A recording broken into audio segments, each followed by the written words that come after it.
Bonjour à tous, bienvenue dans cette nouvelle vidéo. Aujourd'hui, je vais vous parler d'un sujet qui me tient vraiment à cœur. Ce sujet est le suivant, il s'agit des... Vous savez, j'entends beaucoup de personnes sur la toile, un peu partout, même sur LinkedIn, s'agiter depuis l'avènement de ChatGPT que, par exemple, le métier de data scientist va disparaître. Vous savez, aujourd'hui, moi, je m'adresse vraiment aux étudiants, c'est-à-dire les personnes qui sont en master en data science ou encore des personnes qui sont en quatrième année ou troisième et qui hésitent, qui ne savent pas quelle spécialité prendre. Aujourd'hui, dans cette vidéo, je veux juste vous inciter à continuer à faire de la data science. Vous savez, malgré l'avènement de ChatGPT, je pense que le métier de data scientist va juste se retransformer. Vous voyez, on va avoir un data scientist augmenté. Vous voyez, quand je reviens, je fais quelques pas en arrière. Ça me rappelle lorsque certains outils sont sortis, comme par exemple Data IQ. Les gens disaient oui, aujourd'hui il y a les nouveaux profils des data scientists citizen. C'est comme ça qu'on les appelait. Donc c'était des personnes qui n'avaient pas forcément toutes les compétences requises pour être un data scientist, mais qui pouvaient faire de la data science en utilisant des outils no-code, par exemple, ou low-code. Aujourd'hui, bon, on n'entend plus trop parler d'eux, hein, des data scientists citizen. Vous savez, l'objectif ou le premier, la puissance des data scientists ne réside pas à juste faire, par exemple, modèle.fit ou encore à juste entraîner des algos. Non, non, non, non, non. C'est pas du tout ça. Vous savez, moi, je me rappelle, il y a quelques années, lorsque j'étais à l'école, mon professeur nous avait dit quelque chose où c'était marqué dans l'une des slides de cours. Là, je vous parle de quelque chose, ça date, hein, ça fait peut-être déjà 6 ou 7 ans, euh, ou 8 ans même. Et du coup, c'était le red line, ouais, c'était le fil rouge, où on disait il faut créer de la valeur à partir de données. Et pour moi, c'est ça un data scientist. Un data scientist, c'est une personne qui crée normalement de la valeur à partir d'un problème. Vous voyez, donc lorsqu'un métier vient vous voir en vous disant oui, j'ai tel type de problématique, vous devez penser, vous devez réfléchir comme un scientifique. Vous voyez, donc un data scientist. Donc c'est normalement un scientifique qui travaille avec la donnée. Vous voyez, donc à la base, vous êtes d'abord scientifique et après, donc le but derrière, c'est de résoudre un problème, une problématique qui vous est transmise, mais de façon scientifique. Vous voyez, et du coup, c'est cette partie-là qui est très importante. Et c'est la raison pour laquelle moi je pense qu'aujourd'hui, le métier des data scientists, il va continuer. Il va continuer vu qu'aujourd'hui, il y a beaucoup d'entreprises qui n'ont même pas encore, qui n'ont pas les bases solides pour faire de la data science ou du machine learning, ou peu importe comment vous voulez l'appeler. Mais aujourd'hui, il veut se lancer dans l'IA générative. Ça n'a pas de sens, ça n'a vraiment pas de sens. Et c'est pourquoi la majorité des descriptions de postes que nous voyons aujourd'hui sur Internet, ben, parfois, c'est des descriptions de postes qui sont construites par des personnes qui ne sont pas de métier. Donc, par exemple, c'est des RH ou d'autres personnes, hein, où ils tapent sur Google ou sur ChatGPT. Et du coup, parfois, on voit des choses aberrantes. C'est-à-dire une entreprise qui n'a pas une base solide, c'est-à-dire qui n'a jamais fait de la data science ou du machine learning, va chercher des profils de 5 6 7 ans. Non, mais non, ça ne marche pas comme ça. Un profil, supposons un profil de 5 ou 7 ans arrive dans ce type d'entreprise, qu'est-ce qu'il va faire? Ouais, il ne va pas faire grand-chose parce que ce qu'il va faire normalement, c'est des bases. Il va juste mettre les fondamentaux, il va mettre des fondamentaux, des bases, etc. Et parfois même, il peut faire 2 3 4 ans sans pour autant industrialiser un projet.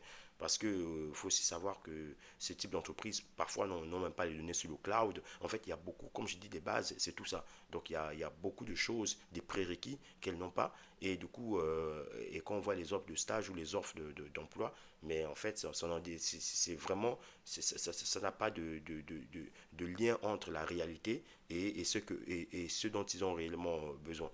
Vous voyez. Donc aujourd'hui, c'est la raison pour laquelle moi je vous dis continuez à faire de la data science, continuez, apprenez, maîtrisez les bases solides de la data science. N'essayez pas d'apprendre beaucoup de techno, ça ne sert à rien. Parce que ce qui est sûr en entretien, on va souvent vous challenger sur une ou deux technos que vous connaissez ou qui sont populaires. Quand je parle des technos, c'est par exemple Python, on peut vous challenger sur scikit-learn, etc. Mais aujourd'hui, par exemple, je vois aussi des offres d'emploi où on dit oui, connaissance LLM. Connaissance LLM, vous me direz, la majorité même des boîtes, aujourd'hui, je ne sais pas, peut-être que, mais elles ne sont pas nombreuses. Peut-être il y a des boîtes qui implémentent leur propre LLM, mais la majorité vont utiliser des API. Vous voyez, pour aller taper dans les LLM, les projets qui existent déjà, comme par exemple ChatGPT ou encore Lama ou ce genre de choses. Vous voyez, donc, et aussi, moi, je ne suis pas trop fan de cette partie parce qu'on parle beaucoup d'IA générative. Aujourd'hui, en termes de valeur prouvée en entreprise, ben, en termes de ROI, donc le ROI, c'est le retour sur investissement. Aujourd'hui, je ne sais pas trop si le côté LLM a déjà prouvé quelque chose. Je ne crois pas. Aujourd'hui, ce qui rapporte encore de l'argent de nos jours en entreprise, c'est l'IA. Donc, c'est l'intelligence, c'est du machine learning basique, on va dire. C'est vraiment du machine learning basique. Quand je parle de machine learning basique, c'est ce qu'on faisait il y a 4, 5, 6, 7 ans. C'est-à-dire que c'est les modèles de régression, c'est les modèles de clustering, de classification, de recommandation, d'optimisation, etc. C'est ça en fait qui rapporte de la valeur. Parce qu'aujourd'hui, quand un métier vient vous voir en vous disant, oui, par exemple, moi j'ai besoin que vous mettez en place un algorithme, par exemple, qui va faire de la segmentation client, mais ce n'est pas un LLM, ce n'est pas une IA générative que vous allez mettre en place, c'est une segmentation, donc c'est des clustering, etc., pour recommander, pour faire du profiling des clients en fonction du secteur, vous voyez, en fonction d'une zone, une région que vous allez cibler. Vous voyez, donc c'est ça en fait, c'est ça qui rapporte encore aujourd'hui, de nos jours, de l'argent.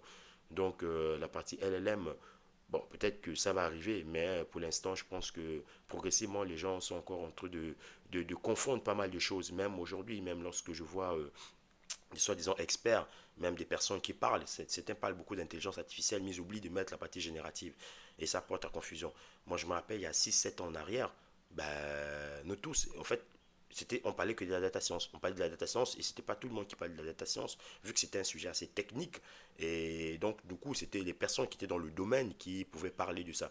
Et après, les années qui suivaient, on a entendu parler de MLOps, donc c'est le machine learning opérationnel, c'est-à-dire les personnes qui pouvaient mettre en production des modèles de machine learning. Et après, progressivement, il y a d'autres métiers qui se sont créés, mais on n'entendait pas parler d'ingénieur en intelligence artificielle, ça n'existait pas. Il y a 7 8 9 ans en arrière, ou 10 ans, on n'entendait pas parler d'ingénieur en intelligence artificielle, mais c'était des data scientists qui faisaient à la fois du machine learning, de l'IA, etc., etc. Donc aujourd'hui, ben, on voit des profils du type, oui, ingénieur en intelligence artificielle, je sais pas trop qu'est-ce que ça veut dire parce que normalement, c'est des data scientists qui le font, hein. C'est des data scientists qui font du machine learning. Ce sont eux qui font du traitement de la donnée, qui créent des modèles, etc. Donc, aujourd'hui, pour moi, en fait, un profil d'intelligence artificielle, ben, en fait, pour moi, c'est des data scientists, quoi. C'est des machine learning engineers, et c'est tout ça. Mais ouais, bah, après, c'est à cause du buzz un peu des outils génératifs qu'aujourd'hui, ben, on voit des personnes, oui, je suis IA ingénieur, je suis ceci, cela, ingénieur. Mais allez-y voir ce que la personne fait en tant que IA ingénieur. Qu'est-ce qu'il fait? Ben, il va traiter de la donnée, il va faire de l'IDA, ce que les data scientists font, il va créer des features, ce que les data scientists font, il va faire des statistiques, etc., ce que les data scientists font, il va créer des modèles de machine learning, ben, ce que les data scientists font. Après, on m'a dit, oui, il va faire du transformer, ben, un data scientist, il fait du transformer, il va faire des LLM, ben, un data scientist fait des LLM. C'est quoi la composition des LLM? Ben, c'est les réseaux neurones, c'est tout ça, donc c'est des choses que les data scientists font. Donc aujourd'hui, la partie IA ingénieur, c'est juste une transformation du métier des data scientists. Vous voyez, donc c'est la raison pour laquelle moi, dans cette vidéo, je vais vous rassurer en vous disant, ben, continuez à faire de la data science, continuez à faire de la data science, il y aura toujours de la demande. Il y aura toujours de la demande. Aujourd'hui, les entreprises, tant qu'il y aura un problème, il y aura de la demande. C'est comme ça. Donc les entreprises aujourd'hui ont des soucis, ont beaucoup de problèmes que des data scientists doivent résoudre, peuvent résoudre. Donc forcément, ils feront appel à vous. Après, n'ayez pas peur aussi, pour revenir sur les stages ou les recherches d'emploi. Vous savez, le marché, comme on le dit souvent, ben, ça peut être tendu, mais parfois aussi vous pouvez postuler peut-être une vingtaine, dizaine, vingtaine, trentaine de fois et qu'on ne vous appelle pas, vous êtes un peu, vous pouvez être déçu, mais ne soyez pas déçu. Il faut savoir que nous tous sommes passés par là. Donc un jour on finira par vous sélectionner votre CV, etc. C'est comme ça. Il faut pas juste baisser les bras, il faut continuer à se former, il faut continuer à maîtriser des technos ciblés. Ça ne sert à rien de se disperser. Construisez un portfolio et vous allez voir que ben, la chance va vous sourire. Donc ne baissez pas les bras, continuez à travailler, continuez à postuler, retravaillez votre CV. Si vous faites votre CV d'une certaine manière et que vous avez postulé, je ne sais pas, une dizaine, une quinzaine de fois et qu'il y a pas, on ne vous a pas répondu, ben, vous changez le CV, changez la façon de disposer les éléments dans votre CV et vous verrez que ben, ça finira par marcher. Ça finira par marcher.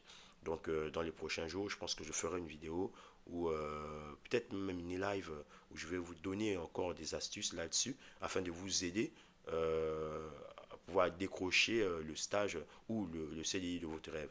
Donc sur ce, euh, merci de liker, de partager la vidéo Et on se dit à la prochaine, à bientôt dans une prochaine vidéo.